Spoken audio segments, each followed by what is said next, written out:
नमस्कार, माझं नाव वैशाली अनिल गुंजाळ. माझं जे सासर आहे ते खांडगावचं आहे आणि माहेर हे पानोळीचं आहे. तर तालुका संगमनेर, त्याच्याकडे संगमनेरमध्येच मी जिल्हा परिषद प्राथमिक शाळा उमरी बाळपूर येथे प्राथमिक शिक्षिका म्हणून काम करत आहे. ठीक आहे. तालुका संगमनेर आणि जिल्हा अहमदनगर. तर माझा अनुभव असा आहे की मी मागे मोबाईलवर युट्यूब वगैरे किंवा अजून एक दोन जणांकडून ऐकून आहे ना इथे थोडीशी माहिती सर्च केली आणि त्याच्यानंतर मला असा प्रॉब्लेम होता की प्रेग्नन्सीला खूप अडचण येत होती.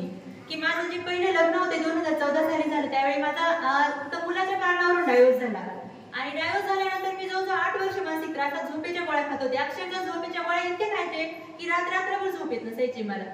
आणि त्यानंतर लग्न झालं माझं 2021 ला, बाळ झालं, त्या झोपेच्या गोळ्याही बंद झाल्या. आणि इथं अनुभव असा की इथं फक्त पहिली पौर्णिमा मी केली होती. पहिली पौर्णिमा केली आणि दुसऱ्या पौर्णिमेला मला बाळ राहिलेलं होतं. मला हे माहित सुद्धा नव्हतं. मी इथं आले होते फेरीला. हा माझा अनुभव आहे. अतिशय छान असा अनुभव आहे. फक्त बाळ आता थोडंसं जास्त आजारी पडतंय 2-3 महिन्याचा. चला पॅन्डल बांधून घ्या. टाळ्याच्या गजरामध्ये स्वागत करूया.